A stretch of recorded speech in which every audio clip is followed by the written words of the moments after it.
In today's video, I'm going to be showing you what I'm going to be doing with those things behind me. I'm also going to be taking you into the greenhouse where we're going to be picking the last of the peppers for the year. It's really getting cold and it's time to start wrapping up what's going on in the greenhouse and start preparing for what's going to happen in 2019.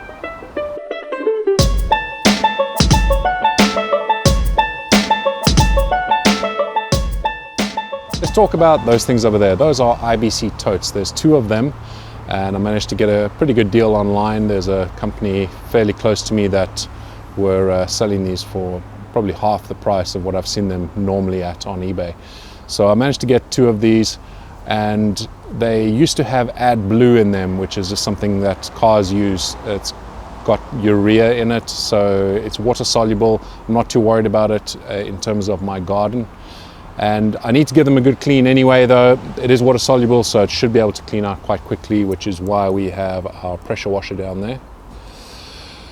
They're in pieces because normally the plastic things are inside the cages over there, and the cage normally has a floor, but I had to pull that all apart because I don't have a big enough space to bring this through to my backyard. I'm all closed up in here.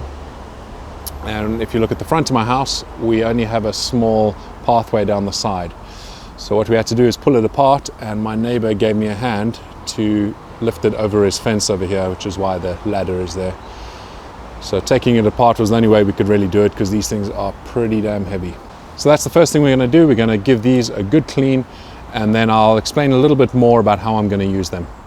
We get to have some fun with the pressure washer. So let me get started with that, and I'll be right back with you.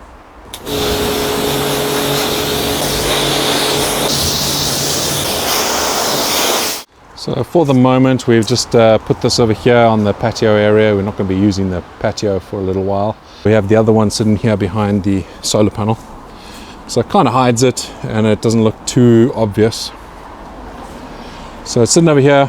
I was thinking of putting them, one over there, one over here. But I think I might actually be able to put it in behind there. There's a bit of a gap just over there. But I'm still deciding what exactly I want to do there. Let me give you a bit of an idea of what the plan is. So here's my garden, and what I'm going to be doing is I will be using the existing tanks that I already have, which is about 1,000 liters, 1,200 liters, and those are all behind the greenhouse. And I am going to be adding on to them the two 1,000 liter IBCs that I've just been cleaning. So a couple times this season I've actually run out of water, and I've had to top it up with the tap water. And I don't like using tap water in my garden. I prefer using rainwater. With the 3,000 liters, I don't think I'll be running out anytime soon, but also I'm going to be setting up some irrigation into the raised beds. And this is what it's going to look like. I'm going to be using PVC pipe at the moment. That's my idea. I want to use PVC pipe, and I'll be running them along the beds just like this. That'll all be controlled by the controller that's sitting inside the greenhouse, and that I'm using already successfully at the moment with my chilies. And I'm just going to be doing a couple things to make it work with the outside as well as the inside. And I'll give more details on that as I start developing it, but I've got some ideas. And I will keep you updated as I start building the system up. Let's get ourselves into the greenhouse and start picking some peppers. It is the end of the season for me. We are going to get our first hard frost very soon, I'm sure. We've already had some sub-zero temperatures. All my plants are pretty much dead inside the raised beds, but the greenhouse is actually still all right at the moment. But I want to pick all the peppers that we have there because I've got some really good ideas for a bit of a special sauce. The first ones we're going to be picking completely will be these peri-peri peppers. So let me just pick all of those. You wouldn't think that it's coming into winter when you look at this. It's still pretty incredible. So I've picked a few, but I just kind of thought this is going to take quite a while, and I doubt you guys want to watch me picking a whole bunch of peppers. I thought the best way to do this would be just take you around the greenhouse. We'll have a look. I'll show you what I am going to be picking, and then I'll show you at the end what I have actually picked. So we can see loads and loads of these peri-peri. I've said before, I'm 6'4". This this roof over here, this beam is at about 2 meters, and you can see these plants are just so high up and still thriving actually. So I'm going to be picking all of these. There's quite a lot to do here, and we can see there's even more inside here. It's just a real forest of red. It is seriously pretty in here. We've got some of these carboneros. A few more have come up. I picked quite a few last time I was in here. And we have some ring of fire, some more ripe ones here. Also going through the greenhouse to look for any seeds that I've isolated, any peppers that I've isolated, and we'll be picking those today as well so we can harvest some seeds. Here we have again more peri-peri over here mixed in with some cayenne. Quite a few new cayenne that have come through. They'll just start ripening at this time of year. And have some 7-pot habaneros, so that's good.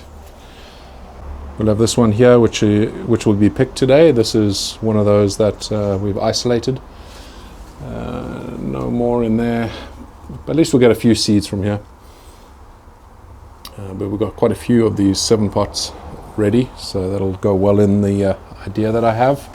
And over here we've got lots of jalapenos, so I'm quite happy I've actually got quite a few of these still.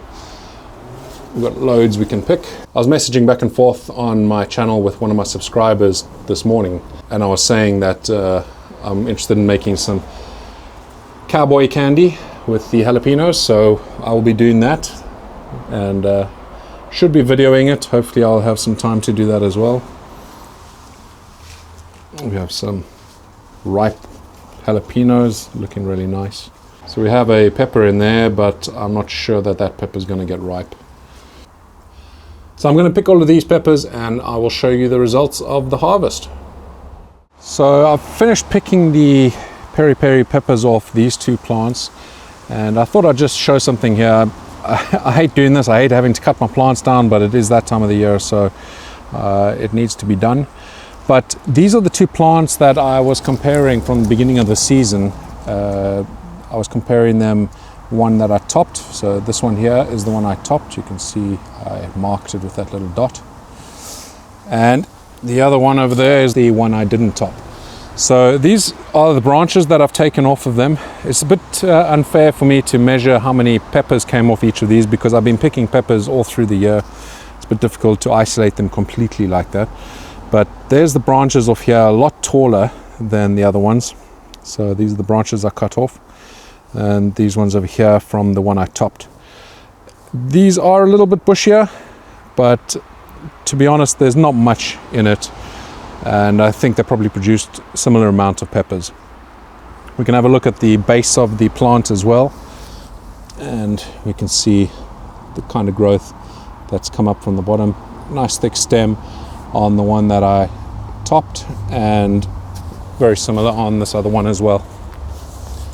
I think this one looks a bit healthier. So I'm actually going to be overwintering this plant and a couple others as well. And this is how I overwinter. I just literally chop it all way back. I might even put this in a smaller pot, but for the moment I'm just going to leave it like this for now, and we'll see what we do a bit later on. So here's the Trinidad Douglas, the Frankenstein plant that I've been following through the year. And unfortunately I wasn't able to get any isolated seeds from this. But what I am going to do is I'm going to overwinter this plant. So I'm just going to trim it back. I'm just trying to think about how far back I actually want to trim this. But you can see it's leaning over a bit. It's getting quite top heavy. I'm thinking that I will trim it just above here. And yeah, just trim these things off. So we'll do that and harvest the peppers off of this.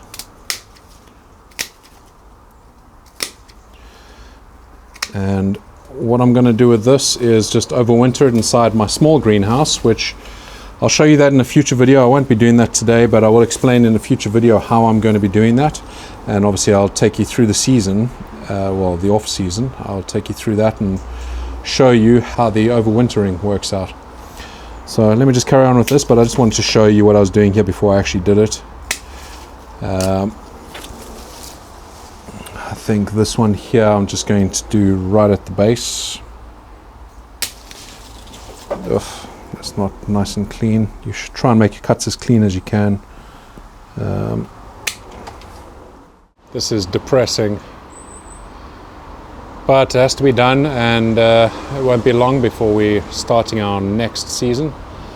So you shouldn't get too unhappy about it, but still, never nice. All your hard work just getting chopped up, all your hard work getting turned into mulch. But that'll just go back into the compost, and we'll be using that again next year. Still got quite a bit to pick. Anyway, back to work. So I've just trimmed back this plant here, which I just showed you, and we've done some trimming on a few others here. I was just about to get onto the Naga Brain chocolate over here, and I look up the top here and look at that. That's more fasciation. Isn't that the weirdest looking thing? So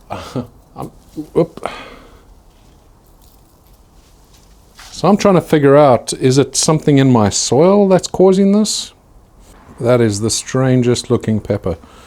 That's meant to be a Naga Brain chocolate, but that's definitely fasciation. You can see the way the stem is over there, and obviously the way the pepper is looking. So a bit strange. I mean, the likelihood that I have fasciation on multiple plants, I mean, we've got this one here.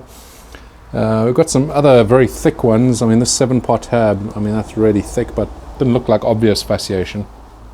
But this one here definitely has some strange things going on. Yeah. So another plant probably that I want to maybe overwinter and see what happens with it next year. Very strange. One other thing to point out. This happens at least to one of my plants every year. So this is meant to be a cayenne. Just to point out what a cayenne pepper looks like. That's a cayenne pepper. This is what's on this supposed cayenne. There's no way that's a cayenne. And I just ate one. It was rather spicy. I'm not sure what they are. They look a little bit like maybe Tabascos or something like that. They don't taste like Tabasco. But those are certainly not cayenne. But I'll put them in anyway. They're going to be picked and I will do something with them. There's a proper cayenne on the plant next door to it. So strange. Anyway, I better continue before this light disappears. It's not long before the sun is going to be dipping behind the fence. I'm done for the day. The sun is going down, and I'm not going to have much light anyway to film in just a little while. But I've got a lot done. I am tired. It's been a long one. But you can see in there, it's not looking very pretty in there anymore. But out with the old and get ready for the new next season. So it's always a bit of a shame. We've spent so much time nurturing and growing our peppers and our plants. To have to do that, it's never nice. But we've got a lot of peppers from this, and I will go through those with you in the next part of this video. It'll be about 12 hours for me and a few seconds for you. So until then, I've had a good rest, and it's time for us to get back inside the greenhouse now. We're going to go have a look at the peppers that I picked yesterday, and we'll see how we did this season. So the greenhouse is looking pretty sorry for itself. It's not a nice sight, but we've got to make space for the next season, and of course we've picked all our peppers. So let's take these peppers out of here and get them somewhere so we can have a look through and see what we have. So start off with these here. These are my Carboneros and Tabascos, so I've just labeled them up. And not a lot. We have picked quite a lot of these. We've already made a few sauces with these. The Carboneros are quite a nice pepper. They're spicy as well. Didn't get a lot of the Tabascos, but at least I got some. If you remember last year, I had problems trying to grow my Tabasco because it ended up being something completely different. But we actually got some Tabascos this year. And I will be overwintering my Tabasco plant, so make sure that I can have maybe a few more next year. While we're looking at these are a bit of a mystery plant. I'm not sure exactly what happened there. They look like Tabascos to me actually, but I have tried one of them and they don't really taste like Tabasco. These are meant to be cayenne peppers actually, but they look quite similar. but I don't think they are the same. My peri-peri, I'm quite happy with that. I didn't think I'd have as many after I'd obviously already been picking quite a lot of them, but that's quite a decent amount. I'd say about 0.5 kilogram there. This is my one that I've isolated, so I can get seeds from that to grow this on next year. So these are Sugar Rush Peach, and you can see they're not all perfectly ripe. This is what it should look like. That's not ripe enough, but again, season is coming to an end. As we saw, the greenhouse is getting a little bit of a light frost at the moment, and I'm sure it's not going to be long before we have a heavy frost. But these are the Sugar Rush Peach. Actually quite a nice pepper, really good flavor. Unfortunately, I wasn't able to isolate any of these because I did want to grow these on again next year, so I might have to buy seeds for this. So in here we have our pepper juice, cayenne, and Naga Brain chocolate. So these here, Naga Brain chocolate. Didn't get a lot this year. I have picked a few, but probably ended up with maybe 8 or 9 altogether. So not a great harvest, but I think it needs quite a long season. I will be getting the seeds out of these and growing them on next year. And then cayenne, these beautiful peppers here. We have an isolated one, this one here. I've just tied a string around it so we know that that's an isolated one. And we'll get seeds from that for next year. And these peppers, I am going to make another sauce, I think, which I'll mix with these ones here, which are my Ring of Fire. So these are my Ring of Fire. Got a decent amount there. Probably have a nice small jar of sauce from this. Over here, these are the Super F1 chilies and the Trinidad Douglas. So the Trinidad Douglas, these ones here, these are really hot peppers. That'll add a nice bit of flavor to our sauce we're going to be making. And then the Super F1s, I'm just going to harvest the seeds from these, and again just keep them all as something to grow again next year. These are just so abundant. The Super F1 plant actually has a load of new peppers on, a lot of new green growth, which is amazing to me. But they just never stop. I think I've had 3 harvests from them this year. We have our Cardi MOA bonnets, which are these ones down here, the orange ones. And then we also have in here the 7-pot habaneros, which are these beautiful peppers here. And I think I have an isolated one in here as well, somewhere down the bottom. Again, I've got a lovely sauce idea for these as well. And finally, my lovely jalapenos. Look at these things. So like I was saying earlier in the video, I'm going to be making some cowboy candy with these. I've never made that before, but it looks interesting and right up my street. So definitely be looking into doing that. There's some beautiful peppers in here. I won't need them all, so my brother's actually here at the moment and he's going to be taking a few of them. One of our favorite snacks when we're having a barbecue is to fill these up with cream cheese and wrap it up in bacon. And I think I've shown that on video before, but that is such a tasty treat. So that is all the peppers, and that is it for this season in terms of what I've been able to grow. It's always a bit of a sad time when it gets to this part of the season where we harvest up all our peppers and we start preparing the greenhouse for the winter, but it's just part of that cycle and it needs to be done. So I'm going to take these peppers inside now. I've got to start up a new video on some sauces that I'm creating with these. I've got about 3 or 4 I think I want to do with this. So that's it pretty much for the harvest for 2018. But it's not the end of the videos for the year. We still got some update videos to come and definitely got a lot more source videos coming. But this is the last of the updates in the greenhouse in terms of what's growing and what we're doing with the peppers. But what we will be doing now is going through the whole process of preparing the greenhouse for next year. So thank you so much for watching. And if you haven't yet subscribed, please consider doing so. It really helps me out, helps this channel out, and helps me carry on providing these videos for you. Thank you again, and we'll see you on the next video. Bye-bye for now.